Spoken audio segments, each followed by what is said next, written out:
ಆ ಸ್ವಾಮಿಗಳ ಪಟ್ಟಾಭಿಷೇಕ ನೀವು ಮಾಡ್ಬೇಕು ಶಿವಾನಂದ ಪಾಟೀಲ್ ತಿಳ್ಕೊಂಡು ಇವತ್ತ ನನ್ನ ಪಟ್ಟಾಧಿಕಾರದಲ್ಲಿ ಆಗಿರ್ಬೋದು, ಮಠ ಉದ್ಘಾಟನಾ ಸಂದರ್ಭದಲ್ಲಿ ಆಗಿರ್ಬೋದು, ಇವತ್ತು ಕಲ್ಯಾಣ ಮಂಟಪ ಒಂದು ಆಶ್ಚರ್ಯ ಹೇಳಕ್ ಇಚ್ಛೆ ಪಡ್ತೀನಿ ನಾನು.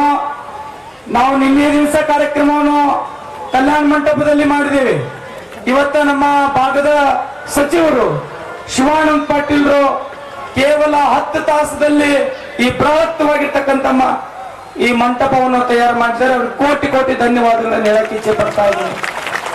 ನಾನು ಗುಡ್ಡೆ ಪೂಜೆ ಮಾಡುವಾಗ ನಮ್ಮ ಶಿವಾನಂದ ಪಾಟೀಲ್ ಹೇಳಿದ್ದೆ, ನೀವ್ ಯಾರನ್ನೋರೇ ನೀವ್ ಏನ್ ಮಾಡ್ತೀರಿ ಗೊತ್ತಿಲ್ಲ, ನಮ್ಮ ಡಿ.ಕೆ. ಶಿವಕುಮಾರ್ ಸಾಹೇಬ್ರನ್ನ ಕರೆಸಲೇಬೇಕು ಅನ್ನುವಂತ ಸಂಕಲ್ಪ ಮಾಡಿದ್ದೆ. ಇವತ್ತ ಡಿ.ಕೆ. ಶಿವಕುಮಾರ್ ಸಾಹೇಬ್ ಬಂದರ ಅವರಿಗೆ 10 ಕೋಟಿ ಧನ್ಯವಾದಗಳನ್ನು ಹೇಳಕ್ಕೆ ಇಚ್ಛೆ ಪಡ್ತಾ ಇದ್ದೇನೆ.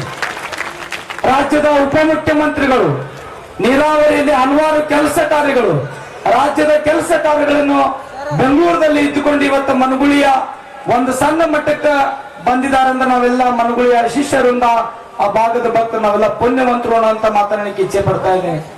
ಡಿ.ಕೆ. ಶಿವಕುಮಾರ್ ಸಾಹೇಬರಿಗೆ ನಾವು ಆಮಂತ್ರಣ ಕೊಡುವುದಕ್ಕೆ ಹೋದಾಗ ನಮ್ಮ ಭಾಗದ ಶಾಸಕರು ಸ್ವಾಮೀಜಿ ಅವರು ಬಹಳ ಸುಂದರವಾಗಿ ಬೆಂಗಳೂರು ರೋಡಿನ ಮಧ್ಯದಲ್ಲಿ ಒಂದು ಕಲ್ಯಾಣ ಮಂಟಪ ಕಟ್ಟಿದ್ದಾರೆ ಸಾಹೇಬ್ರೆ, ನೀವು ಬರಬೇಕು ಅಂತ ತಿಳ್ಕೊಂಡು ನಮ್ಮ ಸಾಹೇಬರು ಹೇಳಿದಾಗ ಇದನ್ನೆಲ್ಲ ಜವಾಬ್ದಾರಿಯನ್ನು ನಮ್ಮ ಭಾಗದ ಶಾಸಕರು ಇವತ್ತು ಹೊತ್ತುಕೊಂಡು ನಾವೇನು ಅನ್ಕೊಂಡ್ರೆ ಸಂಕಲ್ಪಗಳು ನಮ್ಮ ಸಂಗನಬಸವ ಮಹಾಸ್ವಾಮಿಗಳಾಗಿರ್ಬೋದು, ಜಗದ್ಗುರು ಡಾಕ್ಟರ್ ಮಹಾಂತ ಶಿವಾಚಾರ್ಯ ಆಗಿರ್ಬೋದು, ಅವರೆಲ್ಲ ಈಡೇರಿಸಿದ್ದಾರೆ. ರಂಭಾಪುರಿಯ ಜಗದ್ಗುರು ಮಹಾಸನ್ನಿಧಿಯವರು ಪ್ರತಿ ಕ್ಷಣದಲ್ಲೂ ಸುಮಾರು 21 ದಿನಗಳ ಪರ್ಯಂತ ಪುರಾಣ ಪ್ರವಚನದಲ್ಲಿ ಫೋನ್ ಮಾಡಿ ಎಲ್ಲ ಕರೆಕ್ಟ್ ನಡೆದಿದೆಯಲ್ಲ, ಡಿ.ಕೆ. ಶಿವಕುಮಾರ್ ಸಾಹೇಬರಿಗೆ ಹೋಗಿ ಹೇಳಿ ಬನ್ನಿ, ಅವ್ರು ಬಂದೇ ಬರ್ತಾರ ತಿಳ್ಕೊಂಡು ನಮ್ಮ ಜಗದ್ಗುರು ಮಹಾಸನ್ನಿಧಿಯವರ ಆದೇಶ ಆಗಿತ್ತು. ಇವತ್ತ ಡಿ.ಕೆ. ಶಿವಕುಮಾರ್ ಸಾಹೇಬರು ನಮ್ಮ ಜಿಲ್ಲೆಯ ಎಲ್ಲ ರಾಜಕೀಯ ಧುರೀಣರು ಬಂದಿದ್ದಾರೆ, ಸನ್ನಿಧಿಯವರು ಬಂದಿದ್ದಾರೆ. ಅದಕ್ಕೆ ನಾನು ಬಹಳಷ್ಟು ಖುಷಿಯಾಗಿದೆ. ಹೀಗೆ ನಮ್ಮ ಭಾಗದ ಶಾಸಕರು ಶ್ರೀಮಠದ ಏಳಿಗೆಯನ್ನು ಸುಮಾರು ಕಟ್ಟಡ ಮಾಡುವಲ್ಲಿ ಅವರ ಪ್ರಮುಖ ಪಾತ್ರವನ್ನು ವಹಿಸಿ ಆ ಮಠವನ್ನು ಅಭಿವೃದ್ಧಿ ಮಾಡಿದ್ದಾರೆ.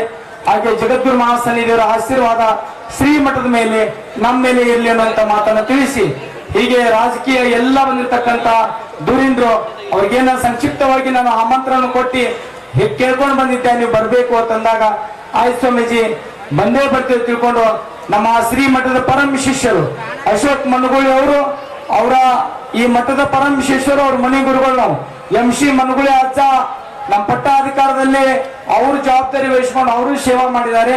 ಇವತ್ತು ಅಶೋಕ್ ಮನಗುಳಿ ಅವರು ಶಿವಾನಂದ ಪಾಟೀಲ್ರು ಆದಿಯಾಗಿ ಎಲ್ಲರೂ ನಮ್ಮ ಜಿಲ್ಲೆಯ ರಾಜಕೀಯ ಎಲ್ಲ ಮುಖಂಡರು ಇವತ್ತು ಈ ಕಾರ್ಯಕ್ರಮಕ್ಕೆ ಸಹಕಾರ ನೀಡಿದ್ದೀರಿ. ನಿಮ್ಮೆಲ್ಲರ ಪ್ರೀತಿ ವಿಶ್ವಾಸ ಹೀಗೆ ಇರ್ಲಿ ಅನ್ನುವಂತ ಮಾತನ್ನು ತಿಳಿಸಿ ಡಿ.ಕೆ. ಶಿವಕುಮಾರ್ ಸಾಹೇಬರಿಗೆ ನಾನು ಒಂದು ವೈಯಕ್ತಿಕವಾಗಿ ಖುಷಿಯಿಂದ ಮಾತಾಡಕ್ಕೆ ಇಚ್ಛೆ ಪಡ್ತಾ ಇದ್ದೇನೆ. ಸಾಹೇಬ್ರೆ, ನಾನು ಇಷ್ಟು ದಿವಸ 10-15 ದಿವಸ ಸರಿಯಾಗಿ ಊಟ ಮಾಡಿಲ್ಲ.